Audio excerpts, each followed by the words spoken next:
আপনি নাকি আপনার হাজবেন্ডের ঘর থেকে চলে আসছেন। আসলে কেন আসছেন আপনি? আমাদের বিয়ে হয়েছে 4 বছর হয়েছে, কিন্তু আমাদের মা বাবা এখনো তাদের বাসায় যেতে পারে নাই, আমাদের বাড়ি থাকতে পারে নাই। তা আমি কিভাবে যাব সেখানে? আমি কিভাবে থাকবো? হ্যাঁ, ও ভিডিও করে কন্টেন্ট বানায়। তার কাছে আমাকে যখন বিয়ে হয়েছে তখন আমাকে যে 10 টাকা দিয়ে ঝালমুড়ি খাওয়াবে, এই 10টা টাকা তার কাছে ছিল না। আমি তাকে সাপোর্ট করেছি, সে ভিডিও করেছে, আজকে সে অনেক টাকা মালিক হয়েছে, কিন্তু আমার মা বাবাকে কোনো দাম দিচ্ছে না, তাদের বাসায় যেতে দিচ্ছে না। তো আমি কিভাবে তাদের কাছে তাদের বাসায় থাকি? আমি থাকতে পারি না, সেগুলো চলে আসছি।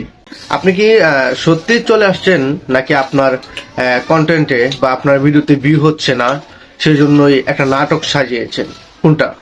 আসলে সবসময় তো আমরা নাটকই করি, কিন্তু আসলে এটা অথেন্টিক রিয়েল, এটা অথেন্টিক রিয়েল, এটা প্রাকৃতিক রিয়েল।